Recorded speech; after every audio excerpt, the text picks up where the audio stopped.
Show her what you can do. First made that island burger for her. She stood right there. So you got to stay right here in front of everybody. You got to take this bite. She stood right there. She took the bite. What'd she do with it? She took the bite. She started selling the island burger. The other one, y'all better get this burger. I ain't ever had no burger like this. Good. You know, well, this right here is good. You see. You got to be willing. Yes. To do something different. Yes. Yes. You got to be willing to do something different. If you are not the type that's willing to take chances, to take risks, to do something different, and as you can see right here in the scripture, I'm going to show y'all today. I'm going to work the text. You can go on and bet that. I'm going to work the text. But the thing of it is you got to be willing to do something different. And you got to understand that doing something different, they chose to make a decision to do something different. And they said Jesus was not there. I decided. He was not there. But I'm going to show y'all just how involved he is with us. So, verse 17 again, they entered into a ship and went over the sea towards Capernaum. And it was now dark. Jesus was not come to them. And the sea arose by reason of a great wind that blew. They made a decision, but got some turbulence behind the decision, didn't they? So see, sometimes some stuff that you do, there's going to be an enemy to attempt to stop you. There's going to be an enemy going to throw some winds at you to try to stop you. It ain't going to just be so easy. But because it ain't easy don't mean you need to give up so easy. I say because you get some opposition, does that mean you should stop? Just because they turn you down in one place, do that mean you should stop? You got to understand when there is movement towards something, because see, they decided, this is what y'all got to understand, they decided to get from where they were. See, they could have stayed where they were. They could have stayed in that fix. They didn't have to get up to move, but they made a decision to move. And the opposition was not against them, but the opposition was against the move. God help me. Amen. The opposition was against the move. Jesus Christ. It wasn't against them. It was against the fact that they got up and moved. That's what it was against. Oh, you mean to tell me, wait a minute, they going towards Capernaum, there's some blessings over there in Capernaum. Let me shut this down. He said some winds. Let me shut this down. Let me stop them. Let me send some wind their way. Because I'm against their movement. As long as they just sit there and they're not doing anything, then they are no threat to me. Because there is no kind of victory tied to them. There is no type of progression tied to them. There's no type of prosperity tied to them. As long as they are just sitting there like they're sitting. But they make a decision, and if you see, they did not wait for the Lord to be there to make this decision. They chose to make the decision to say, hey, let's get out of here. Let's go. Let's go. They made a decision. They did just like the lepers that were sitting at the gate. The lepers were sitting at the gate and they made a decision to get up and move. They said, if we sat here, we gonna die. Okay. So why not let's just take a chance and get on in here and see what's gonna happen. Let's not do like the song. Y'all remember that old song? Take a chance. Let's just take a chance and see what's gonna happen here. Let's do something different. There is nothing more miserable and nothing more frustrating than when you are in a situation where someone is not wanting any type of change. It's aggravating. Because change is going to always be coming at you. Change going to always. Do y'all know that change happens even if you don't want it to? Y'all didn't get that, did you? Your body going to change even if you don't want it to, right?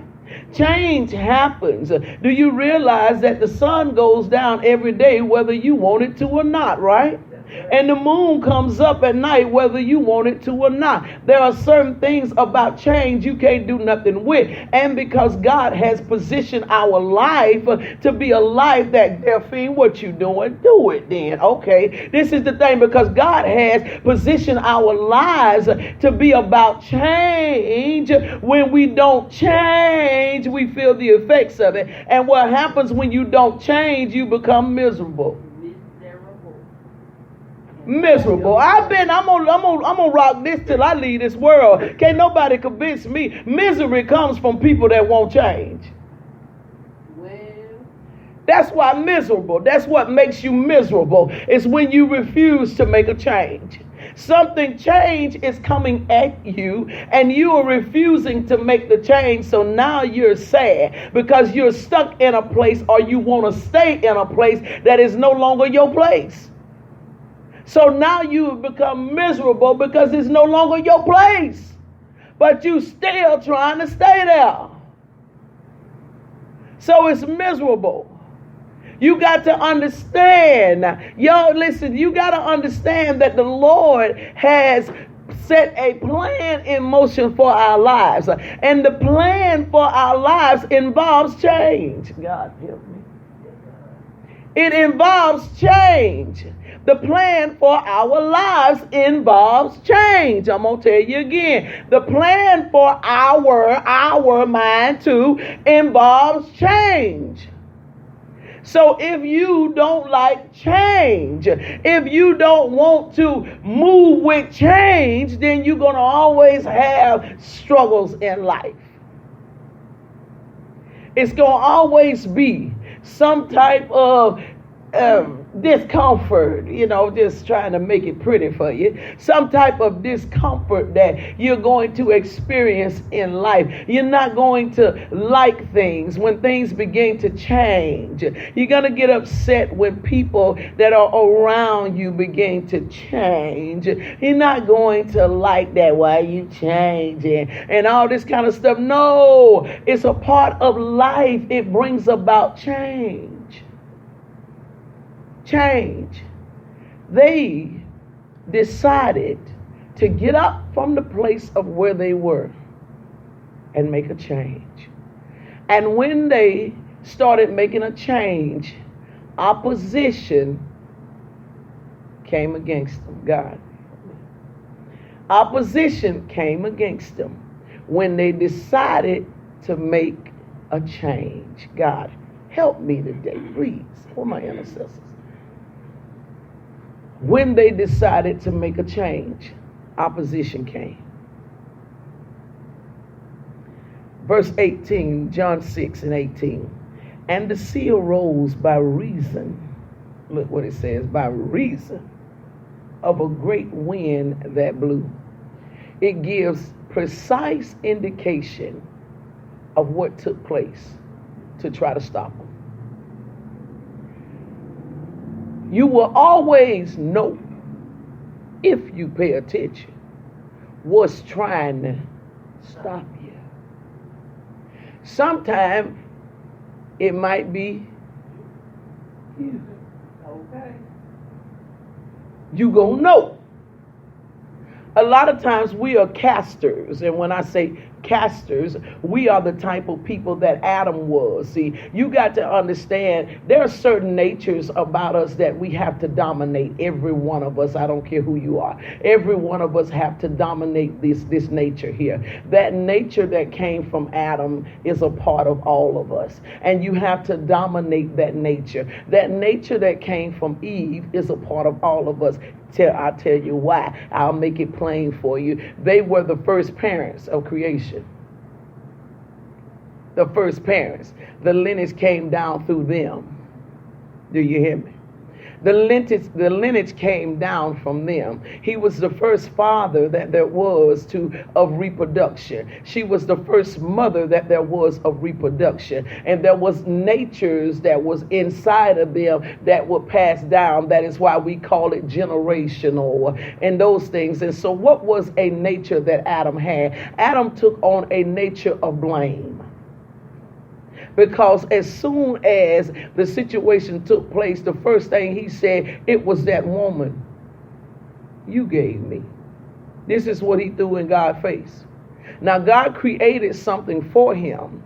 God had the compassion enough to look at Adam and say, it's not good that you would be alone. See, I love you that much that I'm going to give you something that you can share your life with, boy. That's what I'm going to do for you. But then you turn right around and throw in my face the very thing that I gave you to make me look bad, because you're not willing to accept the responsibility that's on you. So you hit me with a blame game. The first thing Adam says, it was that woman that you gave me. So the nature that we have is to blame somebody else for everything that goes on, instead of looking inside of ourselves to see what's going on with us. He should have taken the initiative to say whatever his position was in it, but he did not. The first thing he said, it was that woman You gave me. You did it. It was your fault. It was your fault. So all of us carry that nature to play the blame. So one of the things that you will have to conquer in life in order to be successful in life, in order to be a good Christian in life, is to kill that. You got to kill it. So, okay, let me show y'all while I'm in there what helps you kill the blame game. When you take responsibility for yourself is one way. When you take the responsibility for yourself, it's one. Reason I say and can back that up is this right here. Adam had been told not to do it, right? But he allowed it to happen anyway. And so in his allowing it to happen, he should have taken the initiative to step up to the plate to say no. But he didn't. So what happens is, when his consequence shows up, he throws the blame game. Anytime a consequence shows up, that's where blame can fit. You can insert blame real easy when it comes to a consequence. Check this out. Let me give y'all an example. Two children playing together. A window get broke. Parent comes in. Who broke that window? This kid know that they broke the window. The kid is two kids. One kid that don't live in the house, and one kid that do live in the house. Kid that live in the house broke the window.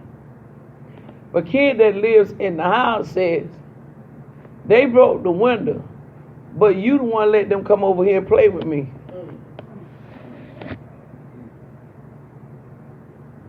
You told us we could play ball.